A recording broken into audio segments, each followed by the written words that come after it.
So it is now day unknown, I don't know, but it's super bright out, and I mean, obviously you could probably tell. I don't know if the exposure is going to be too much or whatnot, so you're gonna have to bear with me on that. But right now, I just got here. My dad has been doing a lot of the stuff, so he's getting the footy bases leveled off, and he's putting the rebar in there, so when he pours concrete, it's more structural. And yeah, basically to stop from any movement, right? Yeah, we, according to Rain Deck's directions, we need a footer of 24 by 24 by about 12 inches deep. So we're gonna try and pour just underneath the where the connection point is, so that way that's not in the way of anything. Yeah. And also what we were kind of testing out, or well, he was just basically setting up the lines for right now, just to kind of get a rough estimate of where they have to lay out, right? Yeah, the direction. We're coming in at with a 45-degree fitting, so I wanted to make sure we were pointing the right direction so that when we go to plumb all this up, everything goes together with as few connections as possible. So the goal is to do come out in a 45-degree direction and then shoot it straight down to the pool room, and then we'll shoot into there. So real quick before we go on, I just want to show you guys what a finished one looks like. So this is already, I'm assuming, leveled off, but there's rebar all in there, and then they have these little connectors basically to hold the rebar together, and they're kind of just like that, which it's probably hard to see, but it just wraps around, it holds the rebar together so they don't move around. And it's kind of that simple for the most part. It's easier said than done, honestly. And then once he gets all these all done, I'm assuming you're gonna get the concrete going? Yeah, we're gonna get the concrete going. We're gonna use a fast set concrete, so it's important that when we pour it in, because things are gonna move, we want to make sure that stays level at the point. I'm not worried about the height changing. And speaking of height changing, come over here real quick. When we found the height of our things, we ran a string line from the drain all the way to the height that we're going to do the concrete pad, which is actually a 2-inch pitch overall. The reason for the string line is to know at what point the height is so you want to build this up just so it touches the string, and then that'll give you your overall height to where you need to be set. All right, so what we plan on doing is getting this one ready for the plumbing. So before we set the height on it, we got to get the fittings in. The ones that we purchased from Rain Deck came with a 4-inch threaded Schedule 80 PVC 1.5-inch pipe that'll thread right in. Obviously the ones that we made don't have that, so we had extra Schedule 80 PVC. I took it down to Lowe's, had them take it down to the black pipe threading machine, and they spun some threads on there for me, which will work and thread right in. So I made 2 of them. The Rain Deck ones were 4 inches tall. I kept these around 6 inches. No real reason. I had the extra pipe. If you don't have the Schedule 80, you can still buy one of these fittings, which has the threads and a slip, and then you can just glue your pipe in. You probably want a stub though, because like you saw on the other ones, when we pour the concrete in, you don't want concrete to accidentally go in, so you keep the stub out, and that way it stays away from the concrete. Right. But basically what we're gonna do is throw some Teflon tape on here, thread them in all the way, and then if you saw the other ones, we had a piece of white Schedule 40. This is a coupler.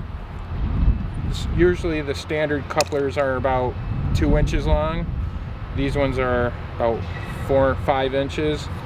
So they're a little bit longer, so everything we couple underground will have a stronger connection because these are longer. Pick these up on supplyhouse.com, but they'll slip in, they give you a longer bite and hold everything together better. So basically we're just gonna probably get the rest of these in the ground, and then I'll probably come back in once we start laying the concrete, unless we need to talk about something. Yep. But just give you guys kind of update on what we're doing, because a lot of this stuff I'm not recording to a T. So, and I know that's kind of gonna be bad or good, but it's not a how-to. Yeah, it's not exactly a how-to. It's kind of like a just showing you how to do it. And I mean, there's also education of base around this just to help anybody out. And if anybody really has any big questions, just feel free to leave a comment and one of us will get to it. But I will cut back in a second. So quick update real fast before we continue. I just wanted to put this in the video just so if you are trying to level out your splash pad yourself, you're gonna need ideally a laser leveler for the most part, right? Yep. Yeah, and right now I'm setting a reference pin off the drain so that we can put in our last footing base before we do concrete. So like right now it looks like this needs to go down a little bit more. The arrow's telling me down some more. So if I want to know how far down I want to go, I can just lower this. Which on here, I don't know if you guys can even... You're blocking my laser, so... Oh yeah. It's about a ½ inch though. Yeah, but on there, there's an up and down arrow, which basically just reads off of the laser leveler over there. I'll try to give you guys a view. Let's see if I can do this. That's sitting on top of the pin, so I still have to go down a little bit. Yeah. So that is down, obviously, so...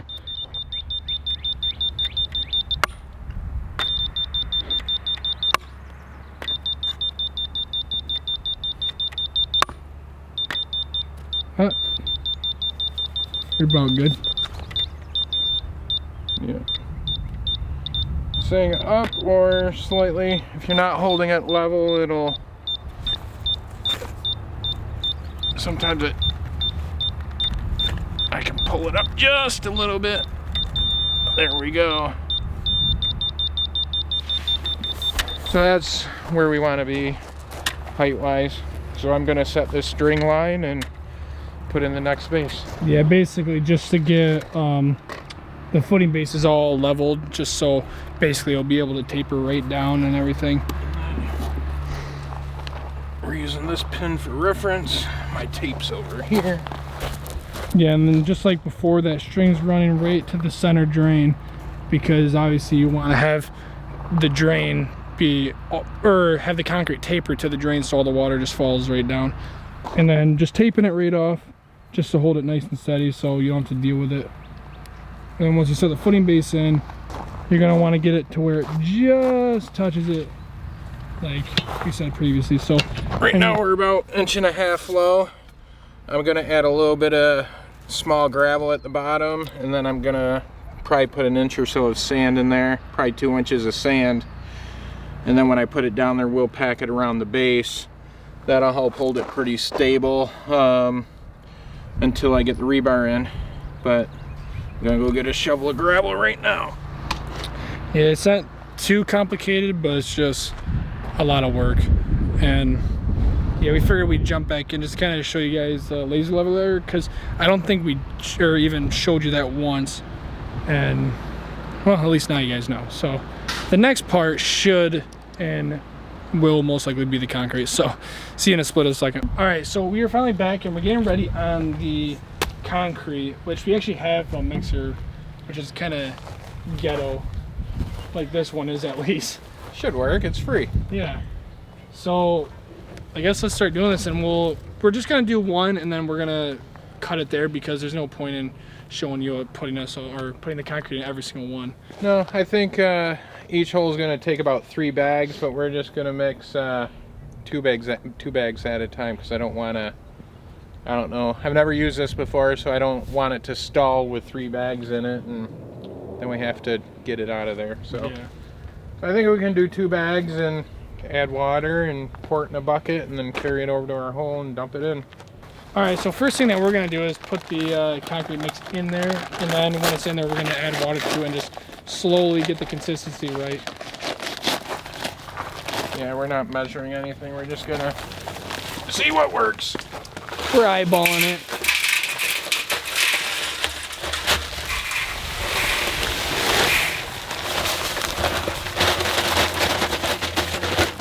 should be wearing a face mask for all you safety freaks out there. Yeah. Oh, that too. We're supposed to be.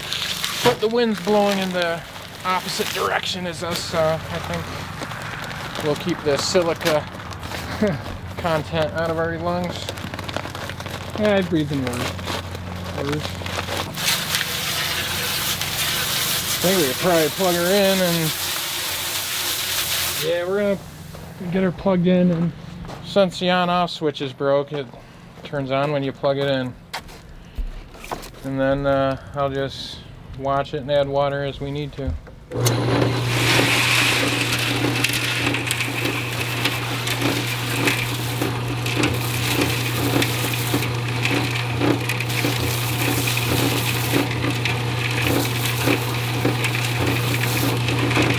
And you also do gotta be careful because you don't want it to be like a soupy mix. And I'm pretty sure you want like a 2 to 3 inch slump when it's all done. So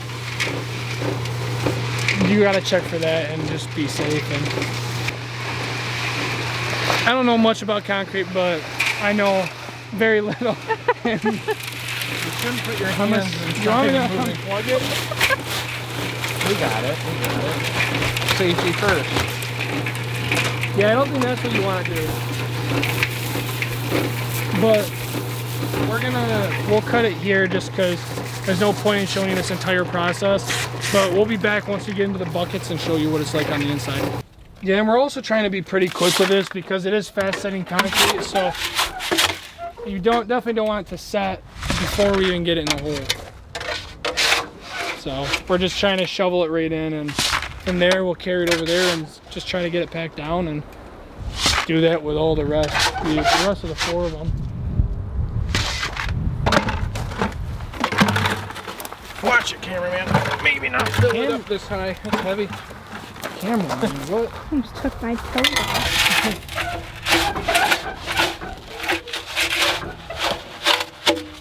Alright, I'm just adding the concrete down here, trying to be careful of the rebar so we don't move it at all. And then once we get all the concrete down there, we'll hit it with the shovel to level it all out. And try to get it all nice and even. So quick update, I just got back because I had to go eat food. My dad was continuing. He did 2 other holes, which is he finished that one and then he finished that one. He ran out of concrete, so he couldn't finish this or that, which he's on his way back now, but it's going pretty good. The concrete's setting, especially the first one that we did. It's already, yeah, the first one's already basically fully done, not completely. I mean, obviously it needs to dry a little bit more and whatnot throughout the night,